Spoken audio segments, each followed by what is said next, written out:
Hi, welcome to Here to There, hosted by Carolyn Taketa, former attorney, current small groups pastor, and life coach.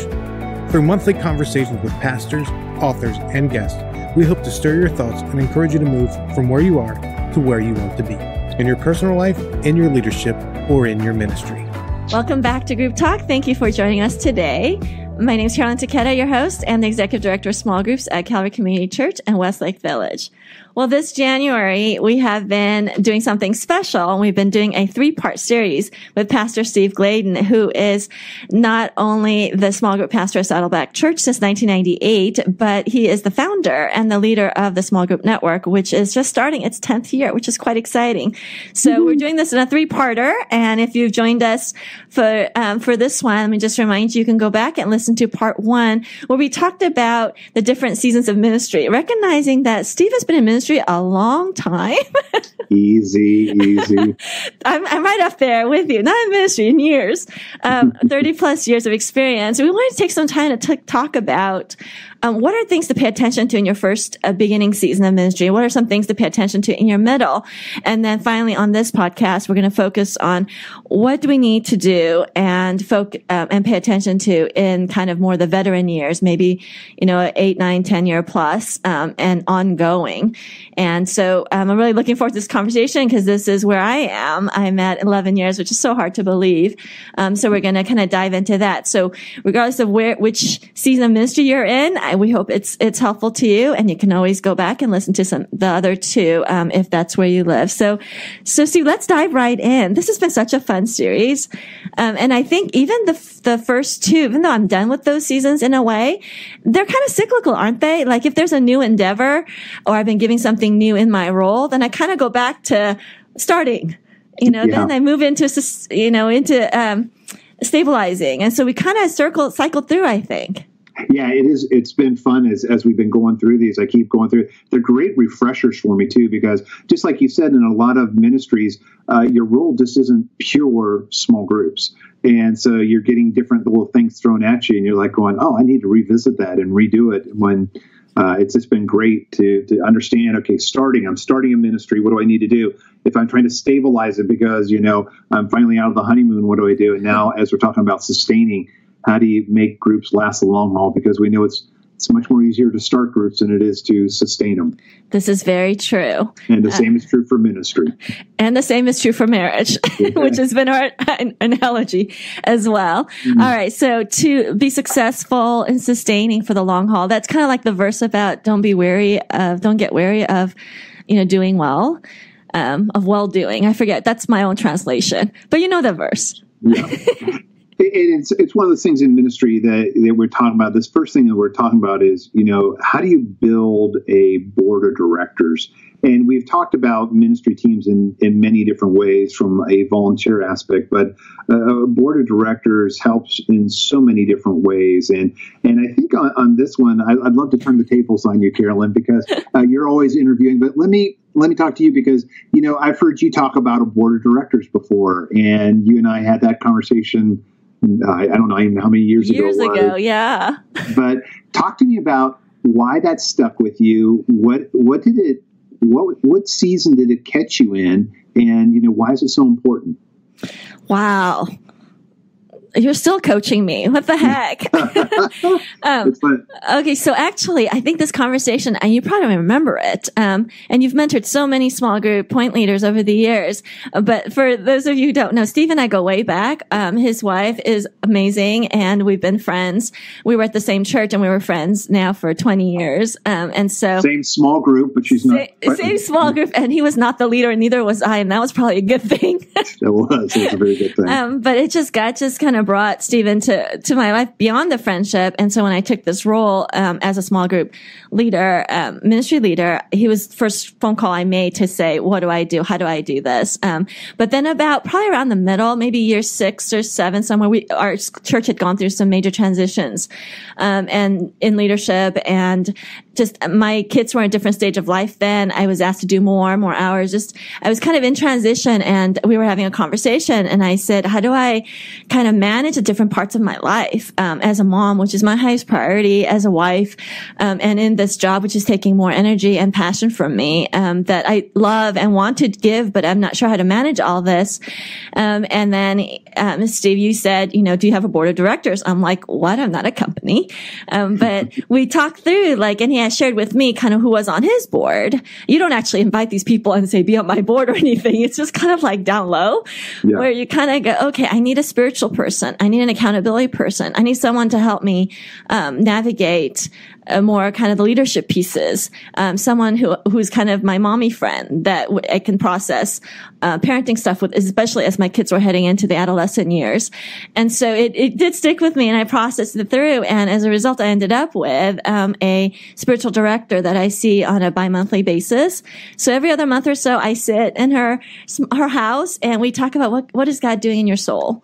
It's so counter to everything else I do, because I'm kind of a driver and a doer, but it just kind of slows me down. We focus on listening to God together, and that's been really sweet for me, and just helped me spiritually. I've started doing a Sabbath as a result of that on a more consistent basis, and that's been huge. Also, I have several mom friends who are a little ahead of me. They've sent their kids off to college, and Steve has just sent his first off, and I'm about to send mine off next year. Mm-hmm. And it's very traumatic. And so, I have parents a little ahead of me that help me with that piece, with the parenting piece.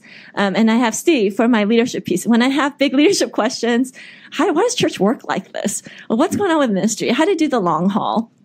Well, he's kind of my go-to guy still for that. And then actually, and this is really, I'm being completely honest, if I have a skills question about small groups ministry, I turn to the internet. I look at our Facebook page for the small group network. Sometimes I throw questions out there. We see a lot of questions out there that you guys throw out there too, just on the skill stuff that maybe somebody else has tried that I haven't tried yet. I go to other peers, brothers and sisters that I've met at the lobby that are in this ministry together. And I have a whole group, kind of a subgroup of that, people that all over the country that I turn to for various things. I know, one guy does outreach really well. So he's my go-to for that. Or, whatever skill stuff. So it's a long-winded answer. Basically, I need a lot of people.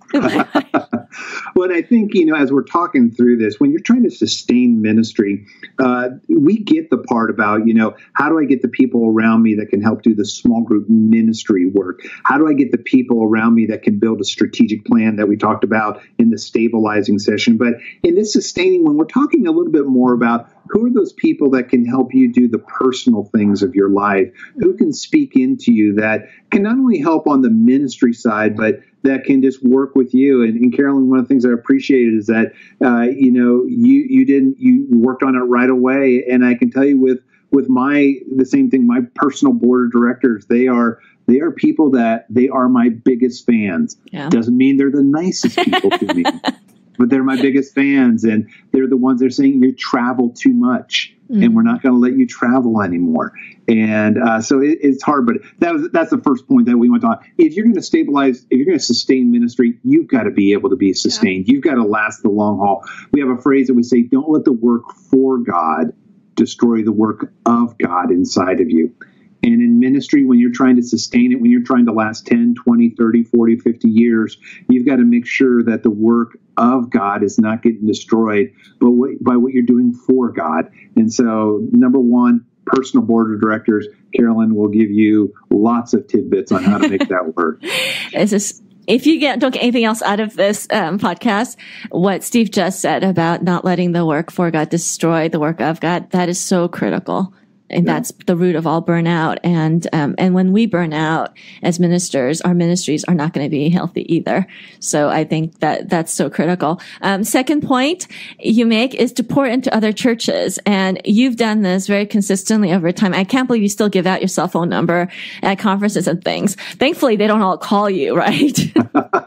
Well, correct. They don't all call me. They don't. But yeah, it's one of those things that you've got to get back.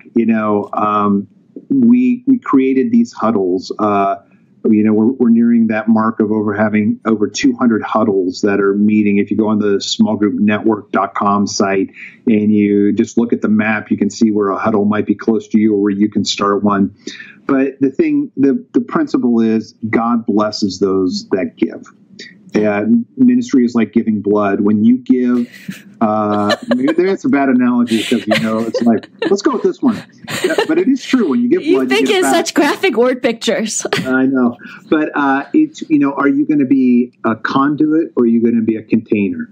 Obviously, in the, over in the Middle East, you have the Dead Sea and the Sea of Galilee that are that. One is a container and just taking. One is a conduit where it's passing through life.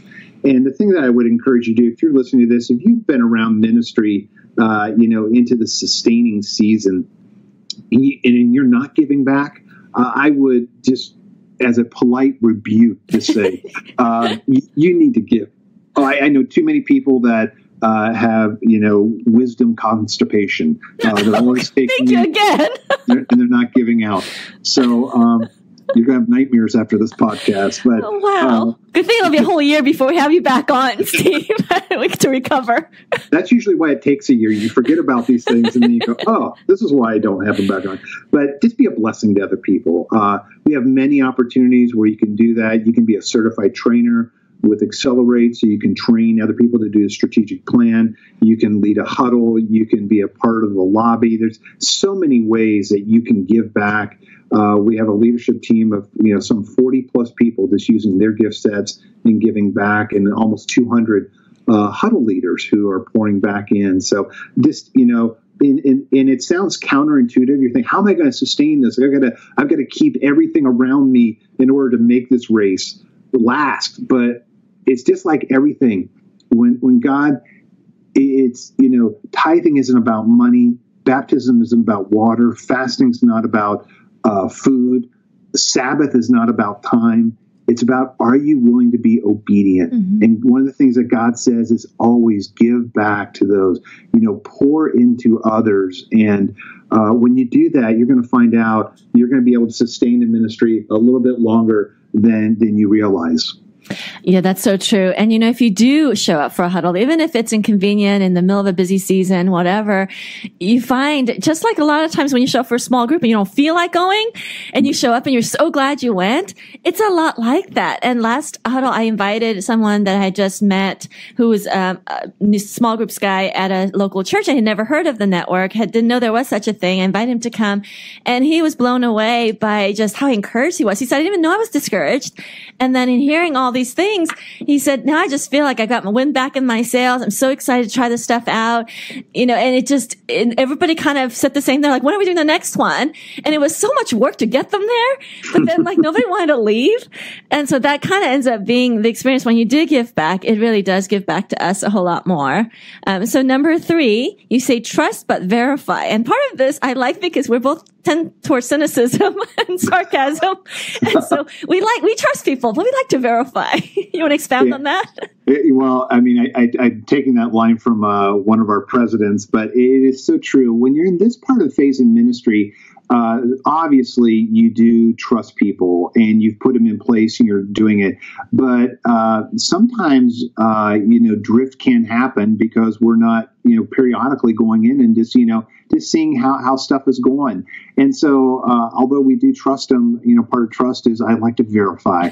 And there's never a point where we don't come out with a couple coaching points of, how you might want to do this. And this is why the same thing with group leaders, you just don't, unless you're seeing them and helping them, part of your job is to verify that everything is going well. Part of your job as an overseer is to make sure it's going well. Part of this sustaining thing, I think of 1 Peter 5, 1-4, because it gives the 3 attributes of who we are as ministers. One part of our job is we are an elder. We are to be there. We're talking about the soul care and taking care of ourselves and using that to breathe into other people and to give wisdom. But we're also a shepherd, and we are to take care of the sheep. And most of us, that's the primary thing that we get involved in. But there's also the overseer role, and that's the word for manager. Mm-hmm. And sometimes our personality will jump to one of those. We're either much more of a thinker and we're the elder, or we like to be the shepherd and always, taking care of the sheep, or we're an overseer. And sometimes we get too much on that and we have a whip and everything. But Is that what I see in your office right there, Steve? Is that a whip? There are all kinds of weapons I have in my office if you've ever been to my office. But the thing is that regardless, all those three things work together. And when you look at that passage in 1 Peter, we're all, that's the tension that so many of us have. And so this is part is just saying that if you're sustaining ministry, you've got to be a manager. You've got to be able to go in there. And sometimes I have people say, well, you're micromanaging me. Well, I don't care what word you put to it. Hopefully we have enough relationship that you're not feeling that way. Right. But, everybody needs, nobody leads in a vacuum is what we like to say. Right. And that means looking at the metrics, right? And seeing measuring it up against performance, asking the hard questions. I ask our team, who are you spending time with? Who are your priority people that you're shepherding? What did you do? Once in a while, I'll say, tell me what you did the last 20 hours. Last week, and just to break it down, not to be hard on people, but just to be as you said, it's an overseer. And I look at it also too, it's about stewardship. Mm-hmm. We only have so much time, and I'm so cognizant that, we're paying people, and I'm being paid through people's tithes and offerings. And we want to be good stewards of that. And so part of that means we verify and make sure that we're doing what we've been called to do and asked to do, and people are being responsible with that. So, I agree wholeheartedly with that because we both really like to manage. So there's that. Right. All right. So fourth point, and this one I think is critical, is to beware of tunnel vision. At this stage, why is that so critical? Well, I mean, like all of us, we can get into a rut, and sometimes because now we have so much on our plate, and we maybe have been in our church longer, we have more responsibilities, we're doing things. Tunnel vision is something that you can get into personally, and so I want to talk to you about that, but also ministerially in your ministry. So personally, one of the things I'd say, sometimes because you may have more positional authority, people aren't as quick to speak into your life and help you. And that's why a 360 review is always so helpful. Just not only on yourself, but just on how you carry yourself and how people see you. I've been at Saddleback long enough to know that not everyone's going to tell me that they disagree with me. But when we do a 360 review and give them an anonymous way to say, how am I leading? How am I, behaving? Things like that. You can speak into that. And then there's also in your own ministry ways of staying fresh. Of being able to, like we talk about going to the lobby, which is our networking event where, you start to hear new ideas and what people are doing. But with both of these, I would say you have to go into it saying, I might not have the sharpest ministry. It may have gotten a dull piece to it. And personally, I may have gotten a little less sharp in what I'm doing. And so whenever I go into a 360 review with my staff, I'm always got to be able to say, I'm open to hearing some hard things. And I just had, I was with some of my board directors and they were giving me some. And some of the words that came back, I'm like going, that's not me. They got me wrong. And then I go to Lisa, I go, do you think this is me? And she's like, uh-huh. And she was wrong too. But you have to be open to be able to say, do I need to change? And then also in your ministry. Now, in the ministry, what I'd say is, I'm not talking about changing the principles or the values that your church is built on. But sometimes your methodologies have gotten a little rusty, have gotten out of date, may need to change a little bit. And when you've been the one that has put them in place, they may be your baby and they're hard to let go. And I've always got to be able to tell my team, I go, help me be good, because I want to be good in ministry and I want to be good personally with my family. And the idea that people, as you go up the food chain, that people aren't as comfortable telling you hard truths. I think that's so true. And that makes it harder for us to have real data to work off of. I love having new people join the team because they give me fresh eyes. And because we are the ones who put the system in place, it's hard to see. So I like asking new staff, what have you heard about the small groups ministry? What good, bad, or otherwise? What do you think, I just say, ask me questions to see what isn't working. And they'll say, why do you do it this way? And then once they hear the reasons why, they go, oh yeah, that's brilliant. Not always, but the idea is it's always good to kind of revisit. Every time we do a connection, every 6 months, I spend some time revisiting it. Is this still the best way? That it's being done. And I read so much, and I always look at, is there other ideas out there that we could do? Would that fit in our culture? And then a lot of times I end up with what we already are doing and tweak it a little bit. But I think it's important to keep asking that question, so that we don't stay stuck and we don't make assumptions about what God's going to do or not do just because that's the way he's always done it. And instead allow the Spirit to have some breathing room in doing something, maybe a new, fresh work. And that has to do with just helps me to be around people that aren't around the ministry 24/7, and they give me different perspective. Yeah. And just a reminder, it takes a very mature, secure person to be able to take a hard look at yourself and how you're doing your ministry to be able to make this happen. But I will tell you, and I'll tell you two things. I'll tell you, it is painful. I can't tell you how many times I just went, wah, wah, wah. And you do feel bad about yourself, but it's always for the betterment of who you are. Yeah. And when you can go down these roads, and you can break out of some of the tunnels you are and saying, maybe somebody else does have the niche for doing this. And this is why I'm like you, Carolyn. I love hearing ideas, because I'm like going, I'm not too proud to steal somebody else's idea. So, there's nothing new under the sun anyway. There we are. And then for the last one, and this one surprised me when we had this conversation. So the last one, for sustaining for the long haul, you would say, drum roll, stay hungry. And part of, I tell my daughter, as Carolyn alluded to, she's in college now, and I say, do something that you love. And one of the benefits is you happen to get paid for it. And part of what I have learned through ministry and being at Saddleback so long, I've taken a page just from Rick. He is always pushing the envelope. He is always pushing us hard.